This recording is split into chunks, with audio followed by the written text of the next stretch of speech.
कहते हैं कि जो दूसरों का बुरा चाहते हैं हमेशा उनका ही बुरा होता है। भगवान हमेशा को सबक जरूर देते हैं। दुर्वासा ऋषि का ये नियम था कि वो 10,000 ब्राह्मणों को भोजन कराने के बाद ही स्वयं भोजन करते थे।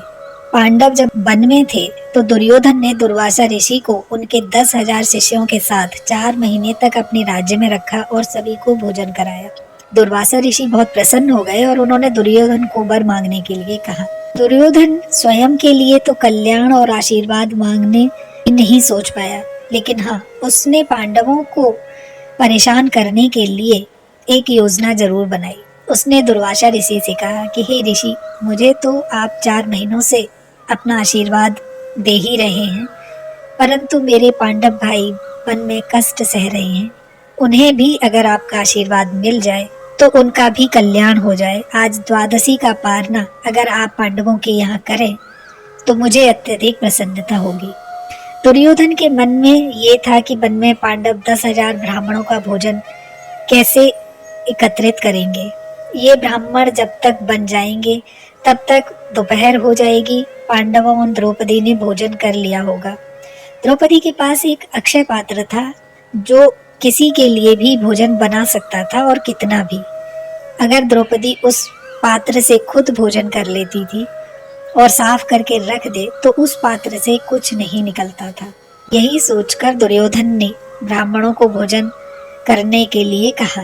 ब्राह्मणों को भोजन नहीं करा पाएंगे पांडव, इससे दुर्वासा ऋषि क्रोधित हो जाएंगे और पांडवों को श्राप दे देंगे और पांडवों का विनाश हो जाएगा।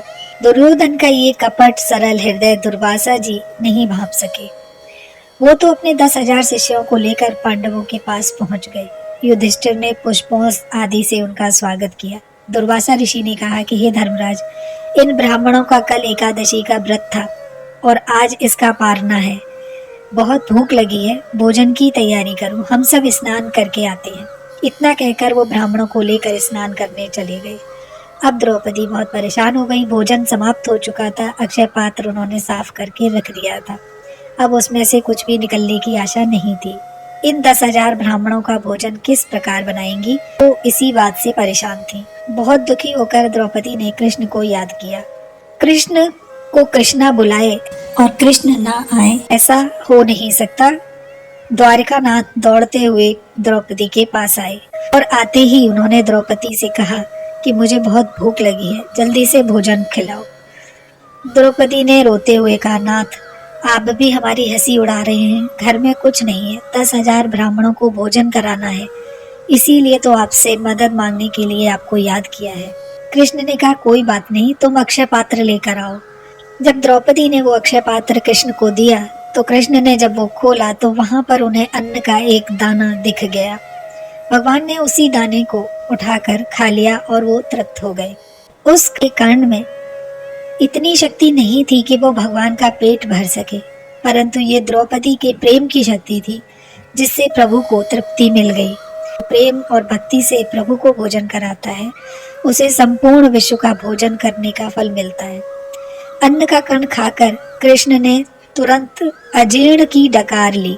10,000 शिष्यों का दुर्वासा ऋषि का पेट भर गया और दुर्वासा ऋषि ये समझ गए कि ये काम कृष्ण का ही हो सकता है।